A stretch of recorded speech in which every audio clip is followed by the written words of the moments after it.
But first, one thing that was abundantly clear from last night's budget is that Jim Chalmers has one eye squarely on the next federal election, even if he wants to pretend he hasn't. The Prime Minister didn't really rule out the chance of an early election off this budget this morning. He sort of danced around it a bit. Will you rule out an early election? I'm assuming that we go full term and I'll be ready to go for a fourth budget and it'll be another responsible budget. I'll be ready and raring to go to hand down the budget whenever my Prime Minister tells me to. Not that anyone believes Labor anyway after their broken tax cuts promise. Joining me now, the opposition leader, Peter Dutton. Well, Peter Dutton, thank you for your time. I know it's a busy week for you. This looks very much like a pre-election budget. It looks like Labor's trying to buy off voters with handouts. Do you think an early election's on the cards? And if they go early, doesn't this just expose their fear that the economy is going to get worse, not better? Well, Peter, it's great to be on the show, and I think you're spot on. I think they are very worried about a deterioration in the economic circumstances. They've had now two budgets and a third one last night to get the economic settings right. Instead, all they've done is make decisions that's made it harder for Australians, not easier. They've driven up inflation and therefore interest rates have stayed higher for longer. And I think a lot of Australians understand that there are two surpluses that the government's now delivered, but really that's what they were bequeathed by the coalition when we were in government through good economic management. They get surpluses in the first 2 years, and then when Labor really starts to take over after having made the decisions, we go into deficits for as far as you can see. So the debt that's accumulated will be phenomenal, and I think they do want to go to an election before Australians realise just how bad they have mucked up the economy and how hard they've made it for small business and families across the country. Look, a lot of criticism today about that one-off $300 payment on energy bills. A lot of the focus is on the fact, of course, it's not means tested. But I think what's been lost in the commentary is the fact that the last election they promised everyone a $275 cut, an ongoing cut to our power bills, not a one-off payment. And because it's a handout, well, it's coming out of our pocket anyway as taxpayers, and it goes nowhere near close to offsetting how much they've driven power prices up anyway. No, exactly. The Prime Minister promised before the last election on 97 occasions that he'd reduce people's power prices by $275 per year. So it wasn't just $275 over the term.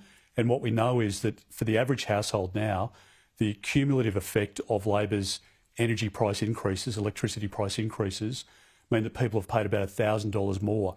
So there's no way in the world that they can be compensated in the way that the Prime Minister committed to, that he promised, that he said his word, meant something. That's what people thought before the election. Of course, when he says that now, people just don't believe it anymore. And I think a lot of Australians are really getting to know what it means for a renewables-only policy. Power prices are going to continue to go through the roof under this government. Ross Greenwood, Peter Dutton was at the top of the show. I mean, he says there's economic 101. If you put all of this money out there into the economy, people will spend. And if people spend, that's inflationary. The Treasurer says, no, that's absolutely wrong. But when you consider federal spending is going to hit 27% of GDP in the next financial year, how is that not inflationary? And there's this concession anyway in the budget papers that there will be no rate cut now. It was forecast for this year, but the government's own papers say we will not see a cut in interest rates until next year at the earliest. Well, Peter, I think you find two things in this budget. One is that they're trying to buy votes through the cash splash, which is inflationary, as you point out. And I think they're trying to buy themselves a rate cut this year before things start to really deteriorate under this government next year.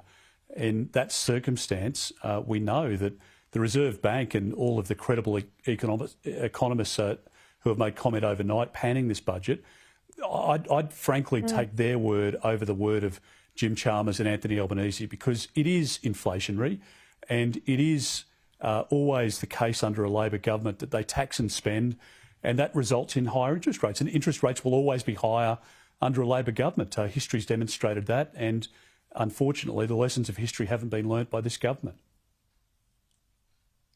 For all their talk about dropping migration too, I mean, if you look at the budget detail, they've had to revise up the current year's forecast, but we're still going to have 1.6 million new migrants arriving here at the same time as we're in the middle of a housing crisis. I mean, that's the reality in the budget. What's the government say to that?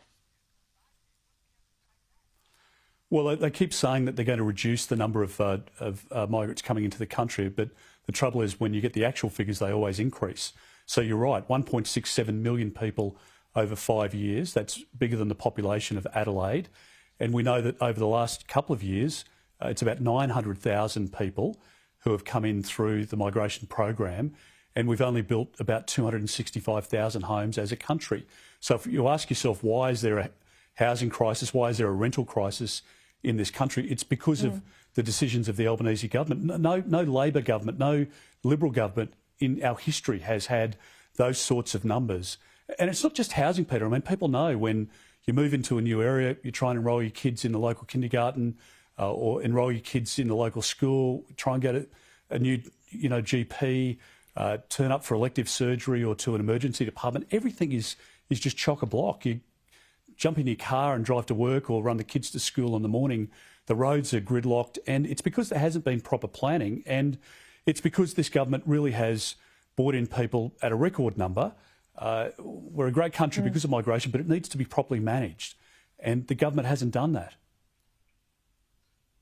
Now, I'm not stupid enough to think, having been in an opposition leader's office, that you're going to announce policy changes or detail tonight ahead of your big speech tomorrow night. But Andrew Clennell says there's a rumour that you might have a housing announcement in the mix tomorrow night. Can you at least confirm that? Well, I think housing is one of the biggest issues facing our country at the moment.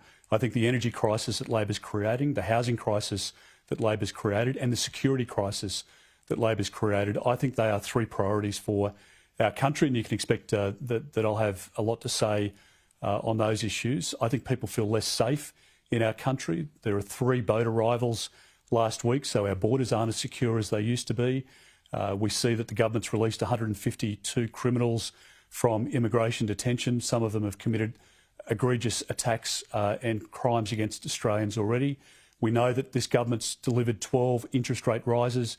Inflation here is a bigger problem than what it is in most other comparable nations. And we know that in terms of the Australian-made policy that the government's got, the only thing that you get Australian-made under a Labor government is inflation. And Australian families at the moment are $35,000 worse off under Mr Albanese. And I think the housing crisis that they've created means that we've got people living in tents and in cars at the moment. Homelessness is at a record level because of the government's migration program. And I just don't think it's fair. And at the same time, they're handing out billions of dollars to businesses that frankly should be able to thrive in an environment where there is massive demand for critical minerals the world over. We'll leave it there, Peter Dutton. Good luck for tomorrow night. We'll be watching it here on Sky News at 7:30, of course. We'll see you then.